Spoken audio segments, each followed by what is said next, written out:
Many of you may not know, but I'm Cambodian American. My parents came here many years ago and I was born and raised in the States. And when I was younger, I honestly never had much interest in going back. I really just wanted to read, play basketball with my friends, and play games. You know, kid stuff. But last year, when the opportunity to go with my parents came, I took it. I was a bit traveled out from my recent month in Japan, but I figured this might be the last chance I'd get. Today, we're going to dive into that adventure. I'll share with you the different cities, unique and interesting things to do there, and of course, the many photos I took. This is me, photographing my homeland for the first time.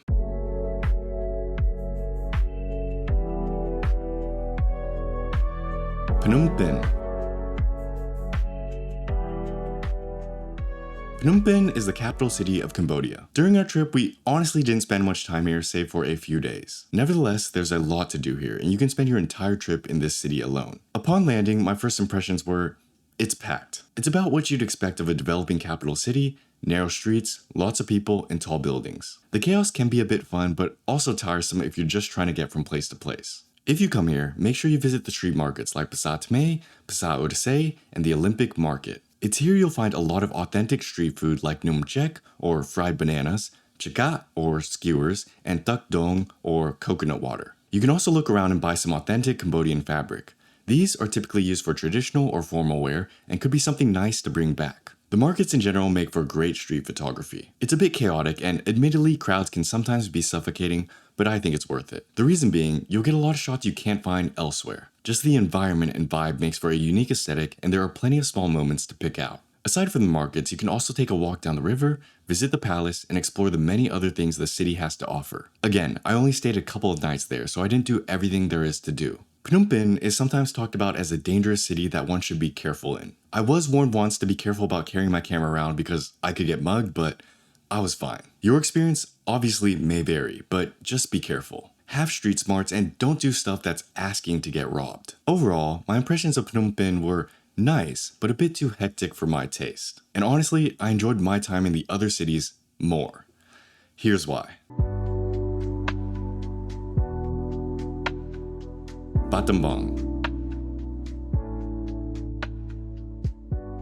Initially, when planning for this trip, I didn't think I'd like Battambang that much, because I wasn't quite sure what there was to do there. But if you're tired of the crowds and density of the cities, you want to escape a bit and go somewhere more rural, or you want to see some unique stuff, I'd go to Battambang. Battambang is a city just a few hours north of Phnom Penh. It doesn't have overly dense crowds or super tall buildings, giving it a calmer, more relaxed feeling. But in my opinion, Battambang has some of the best food in Cambodia. Most of the foods here are found in markets, restaurants, or just random street pop-ups. And everything is made by a mom, an aunt, a grandma, or a grandpa. So that's how you know it's good. Battambang is also near the border of Thailand, so you can find some good Khmer Thai fusion. If you're looking for something unique, you can find foods like bot la, or black corn, or duck tnout, palm tree water. But you'll have to know a local and be lucky. There are also fried insects like crickets at the market if you're into that. In terms of stuff to do and places to photograph, you have street markets similar to the ones in Phnom Penh. There's also a nice river where everyone walks down at night. And you can visit the popular landmark Ta Dum Bong in the middle of the city. There are also various temples and ruins you can explore, much like Siem Reap, but you might need help from a local to find them. So lots of similar stuff to do, just less crowded and cheaper. I will say though, if you plan on visiting Battambang, make sure you check out the bat caves. Every day around sunset, millions of bats fly out of these caves to hunt. The spectacle itself lasts for over an hour, which is crazy, and shows just how many of them there are. I had a fixed lens camera when I visited, so they just look like little dots in my photos, but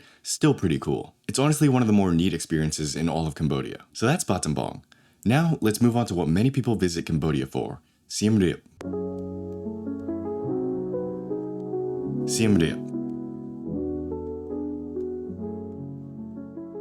Siem Reap is probably the most traveled to and well-known city of Cambodia. It's home to what's widely considered the largest religious temple in the world, Angkor Wat. Over the decades, the city itself has become a tourist hub. Many people travel to visit and see the various temples that exist in the area, and the architecture itself has begun to reflect that. Much of Siem Reap feels like a resort, kind of like a city mixed with jungle. Because of the many tourists, prices are higher than compared to what you'd get in other cities, but still cheap relative to the rest of the world. The main attraction here is, of course, Angkor Wat. I visited the temple during sunrise in an attempt to get good photos, and there was surprisingly a decent-sized crowd there. Getting there requires a tuk-tuk and a long walk across the bridge. You'll pass through a few entrance structures which look as if they could be temples themselves. And once you get past the main gate, that's when I think the sheer scale of the place sets in. For sunrise, most people were crowded around the lake as the reflection of the temple and the sky helps get you that bucket shot. It honestly felt like I was standing in the middle of a concert waiting for the show to start. Framing the shot as best as I could, this is what I came out with. It's a silhouette of the temple alongside the sunset and reflection. I would have loved to bring out the details in the shadows more, but it didn't look right, so I kept the shadows crushed. Exploring the rest of the temple was also a lot of fun. There's so many different rooms and areas to go through that you could spend hours and hours here, and each room has intricate carvings, designs, and builds. It was a bit sad to see though, since many of the statues and apsaras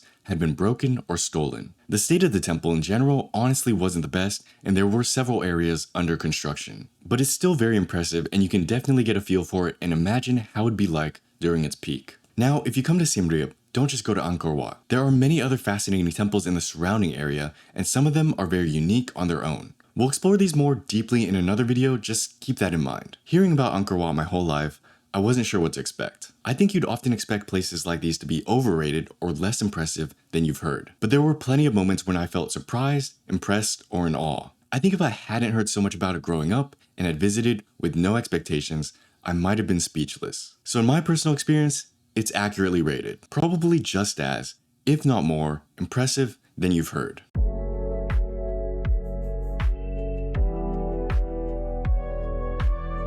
Reflections.